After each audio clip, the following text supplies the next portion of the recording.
হ্যাঁ নাসির ভাই, আপনি কিছু বলেন। আমরা টাঙ্গাইল সদর থেকে এখানে এসেছি। টাঙ্গাইলেরই একটা অঞ্চল মধুপুর। সেই মধুপুরে এসে আমরা যা দেখতে পেলাম, আল্লাহর অনেক নিয়ামতের গুণগান শেষ করা যাবে না। যে মানুষ কত রকমভাবে জীবিকা নির্বাহ করে, না দেখলে বুঝতে পারতাম না। এখানে এসে দেখতে পারলাম অনেক ভাই এবং বড় ভাই বেড়াদার যারা আছে উপজাতি, তারা এই বনের গাছগুলা ঘাস কেটে ঢালপালা এগুলো নিয়ে বাজারে নিয়ে বিক্রি করে তারা জীবিকা নির্বাহ করে।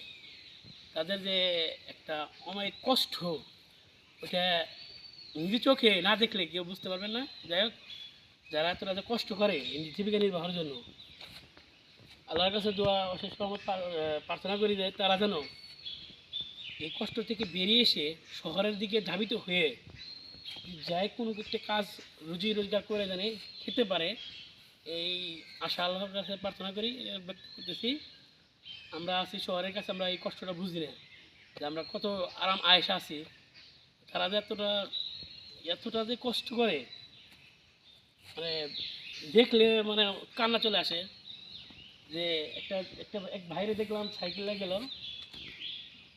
যে তাদের সাইকেলের যে গাছপালা কেটে ঢালবাটা কেটে যে একটা দিচ্ছে গাছ, সাইকেলের সাথে বাঁধছে, বহন করে নিয়ে দেখতে পারতেছে না।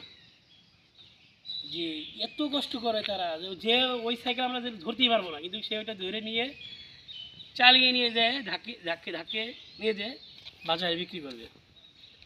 আর আমরা আছি শহরের দালান কোথায় থাকি বা শহরের যেভাবে পরিবেশে থাকি,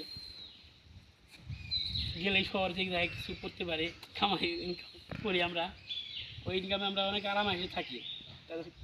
একটু প্রত্যন্ত অঞ্চলে আসলে বোঝা যায় যে জীবিকা নির্বাহটা কতটা কষ্ট। একটা চায়ের দোকান দেখলাম, চায়ের দোকানে বলতেছে যে এদিকে এমন একটাই অবস্থা যে চায়ের দোকানে লাইট থাকে না, ফ্যান থাকে না, চুরি হয়ে যায়। তাদের কষ্টতার কারণে তাদের মনুষ্যত্বগুলো একটু বিকৃত, তাদের মন ভাইটা একটু আলাদা আমাদের থেকে। আচ্ছা নাসির ভাই, আমরা যে গারোদের দোকানে গিয়ে চা খেলাম, তো তাদের ব্যবহার সম্পর্কে আপনি কিছু বলেন। ব্যবহার সম্পর্কে বলবো, তাদের ব্যবহারটা আমাদের কাছে ভালো লাগছে। তারা আমাদেরকে তাদের আচরণ দিক দিয়ে আমাকে মুগ্ধ করেছে, এবং আমরাও তাদের সাথে আচরণ ভালো করার চেষ্টা করেছি। তারা আমাদের সাথে ভালো ব্যবহার করেছে। তাদেরকে আমাদের ধর্ম ইসলাম, তাদের ধর্মটা খ্রিস্টান বললো, তারা কীভাবে জীবনযাপন করে, কীভাবে মানুষ তাদেরকে হারা গেলে সমাধিত করে, তাদের সমাধিত কীভাবে করে, এই বিষয়ে অনেক কিছু কথা বললো। আমাদের মতোই তারা এক আল্লাহরে বিশ্বাস করে, আমরাও আল্লাহরে বিশ্বাস করি। তারা বললো যে আমাদের ঈসা নবী সাল্লাল্লাহু আলাইহি ওয়াসাল্লাম থেকে তারা আল্লাহর পুত্র ভাবে, সেই অনেক কিছু বললো। তাদের ধর্মটা আলাদা, ভিন্নতা, এগুলোই কথা বললো ভাই।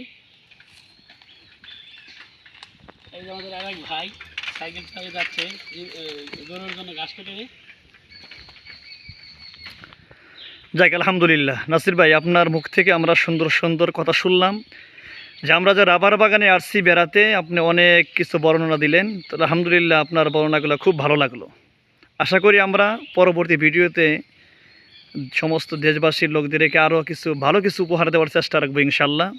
এই বলে আপনাদের সামনে থেকে বিদায় নিচ্ছি। আসসালামু আলাইকুম ওয়া রাহমাতুল্লাহি ওয়া বারাকাতুহু।